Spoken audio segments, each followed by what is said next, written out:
सवाल नंबर मैं आपको 7 बता रहा हूँ। थोड़ा सा बड़ी सवाल है लेकिन आप ध्यान से देखें। जैसा कि दिया हमें हम लिख लेंगे। उसमें सवाल में सिर्फ इतना दिया गया कि शीर्ष लंब है। शीर्ष लंब का मतलब होता है ये देखिए सीई। सीई किस पर लंब है भैया? एबी पर। और ये एडी, एडी लंब है किस पर? बीसी पर। बीसी पर लंब क्या है? एडी है। और एबी पर लंब है सीई, इसीलिए इसको शीर्ष लंब कहा गया। देख लीजिए मैंने लिख दिया त्रिभुज एबीसी में एडी और सीई शीर्ष लंब है। उसके बाद सिद्ध करना है।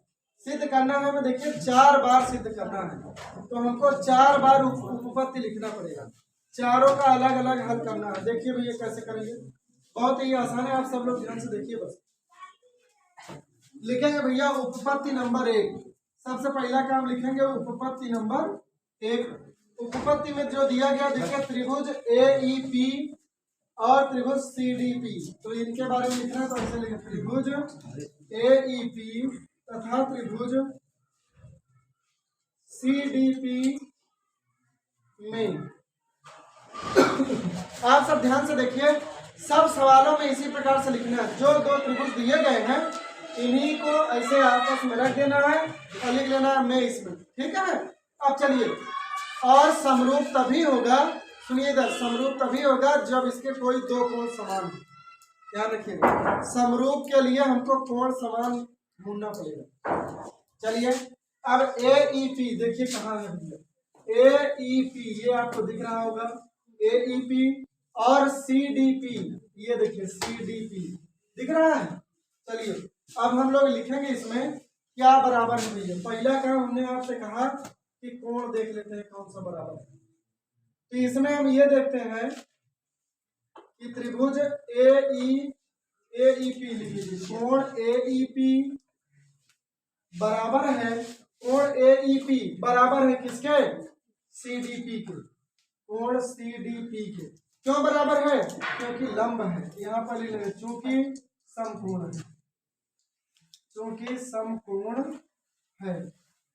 कारण जरूर बताइएगा कि ये अगर बराबर है तो क्यों बराबर है? क्योंकि समकोण दोनों क्या बना रहे हैं? 90 अंश, यहाँ भी यहाँ अंदर। अब उसके बाद दूसरा चीज देखिए, इसमें हम देख रहे हैं इसका मान देखिए APE कोण APE बराबर है, APE बराबर है किसके? CPD के। CPD के क्यों बराबर है भैया? क्योंकि ये शीर्षाभिमुख कोण है। देखिए जो आमने सामने के कोण होते हैं ये शीर्षाभिमुख कोण होते हैं। ध्यान रखिएगा, इधर का कोण जितना होगा उतना इधर का कोण होगा। इसको हम लिख लेंगे बराबर। क्यों बराबर है ये दोनों? क्योंकि शीर्षाभिमुख कोण है। शीर्षाभिमुख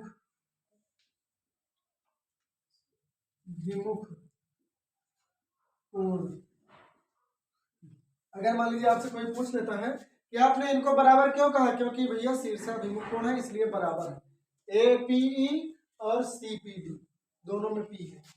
चलिए हमने आपसे बताया कि 2 कोण बराबर हो गए, एक तो E बराबर हो गया, दूसरा D बराबर हो गया, जैसा कि लिखा गया है E और D।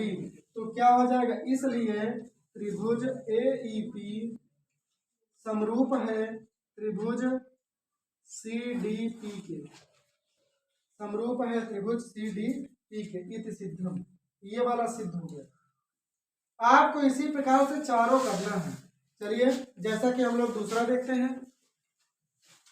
अब हम लोग दूसरा देखते हैं, दिया गया है इसमें, फिर से लिख लेंगे भैया इस प्रकार से उपपत्ति। उपपत्ति लिख करके इसमें लिख लेंगे नंबर 2। अब उपपत्ति नंबर 2 में देखिए क्या दिया गया है। ABD त्रिभुज ABD तथा त्रिभुज, देखिए ABD तथा त्रिभुज CBE में, त्रिभुज CBE में देखिए, इसमें देखिए ABD और CBE में देखिए ABD देखिए ध्यान से, त्रिभुज ABD ये आपको दिख रहा है, और दूसरा है त्रिभुज CBE। चलिए इन दोनों में हम देखते हैं क्या बराबर। पहली बात तो ये बराबर है इसमें कोण B। देखिए ABD और CBE दोनों में क्या बराबर है? पहला काम इसमें बराबर कोण बी, तो लिख लेंगे कोण ए बी डी बराबर है कोण ए बी डी बराबर है कोण सी बी ई के, सी बी ई के। अब जो भी है बराबर दोनों में बराबर है, चूंकि बी दोनों में है इसलिए बाकी लिख सकते हैं कॉमन है, ये भी कह सकते हो आप कॉमन है। दूसरे में देखिए भैया, दूसरा इसमें क्या बराबर है, आप ध्यान से देखिए, ये कह रहा है ए बी डी दिख रहा है, ये डी पर 90 अंश का कोण बना रहा है, और दूसरे में कह रहा है सी बी में ई बना रहा है 90 अंश, लिखेंगे इसलिए कोण ए डी बी बराबर है कोण ए डी बी बराबर है कोण सीई बी के। क्यों बराबर है, क्योंकि लिख देंगे समकोण है, ऐसे लिख दीजिएगा समकोण है इसलिए बराबर है। जब इतना हो गया, दो चीज बराबर हो गया, तो हम लिख लेंगे अतः त्रिभुज ए बी डी समरूप है त्रिभुज सी बी ई के। इति सिद्धम लिख दीजिएगा नीचे, इति सिद्धम। ठीक इसी प्रकार से आपको सभी उसमें करते चलना है, जिससे नंबर 1 नंबर 2 मैंने बताया, इसके बाद नंबर 3 और 4 बता रहे हैं, आप देख लीजिए, दो दो कारण बताते हुए समरूप करते चलना है। ठीक देखिए भैया, अब जैसा कि हम लोग लिखेंगे उपपत्ति नंबर 3, उपपत्ति नंबर 3 में दिया गया ए ई पी, त्रिभुज ए ई पी और त्रिभुज ए डी बी। ध्यान से देखिए, ए ई पी देखिए कितना छोटा सा है, लेकिन ई पर 90 अंश का कोण बन रहा है। ए डी बी में देखिए डी पर 90 अंश का कोण बन रहा है ना, तो सबसे पहले क्या लिखेंगे, कोण ए ई पी बराबर है, कोण ए ई पी बराबर है ए डी बी के, ए डी बी के। भैया क्यों बराबर है, क्योंकि समकोण है। क्यों, क्योंकि समकोण है, अर्थात कि 90 अंश बना रहा है। ई पर भी 90 अंश बन रहा है, डी पर भी 90 अंश बन रहा है। दूसरा, हम लोग देखते हैं इस त्रिभुज को ध्यान से देखिए, ए ई पी में और ए बी डी में, इतना ध्यान से देखिए, दोनों में कोण ए बराबर है, तो हम इसको इस प्रकार से लिखेंगे, पी ए ई कोण पी ए ई बराबर है, पी ए ई बराबर है डी ए बी के या बी ए डी के, कोण बी ए डी के। क्योंकि दोनों में ए कोण बराबर है, क्या है ये, उभयनिष्ठ है, लिख देंगे उभयनिष्ठ है। तो इसलिए भैया त्रिभुज क्या हो जाएगा, समरूप हो जाए, इसलिए त्रिभुज लिख लीजिएगा, अतः त्रिभुज ए ई पी समरूप है त्रिभुज ए डी बी के। इति सिद्धम कर लेंगे। इसी प्रकार से हम लोग चलते हैं, देखते हैं 4 नंबर, उत्पत्ति नंबर 4 में दिया गया है त्रिभुज पी डी सी तथा त्रिभुज बी ई सी में। देखिए पी डी सी ये छोटा सा है, दिख रहा है पी डी सी, और त्रिभुज बी ई सी में, ठीक है।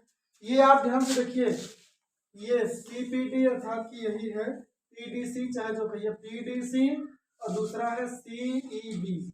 कहने का मतलब ये भी 90 है, ये भी 90 है, तो इसको लिखेंगे इस प्रकार से, कोण P जो दिया गया इसमें पी डी सी, कोण पी डी सी बराबर है कोण पी डी सी बराबर है कोण सी ई बी के या बी ई सी के, कोण बी ई सी के, कोण बी ई सी के बराबर है, क्योंकि 90 अंश का कोण है, अर्थात कि समकोण है, बात वही है। दूसरा देखिए, इस त्रिभुज में और इस त्रिभुज में क्या समान है, इसमें देखिए दोनों में हम देख रहे हैं कि सी पी डी और सी ई बी में हम लोग देखते हैं तो कोण सी समान आता है, दोनों में सी कॉमन है तो लिख लेंगे कोण पीसीडी बराबर है कोण ईसीबी या बीसीई के बराबर है, अर्थात कि सी दोनों में क्या है, उभयनिष्ठ है या कॉमन है, कुछ लिख लीजिए उभयनिष्ठ है। आगे इसलिए नीचे लिख लेंगे अतः त्रिभुज पीडीसी समरूप है त्रिभुज बीईसी के। बस इसमें लिखने के बाद लिख लीजिएगा इतिसिद्धम। इस प्रकार से आपका ये चारों कंप्लीट हो जाएगा। देख लीजिए सवाल भी इसी प्रकार से लगाना है, एक एक क्रम से 4 बार उत्पत्ति लिखना है, चारों को अलग अलग लिखिएगा। ठीक, आप ध्यान से इसको पढ़ लीजिए, निश्चित समझ में आ जाएगा।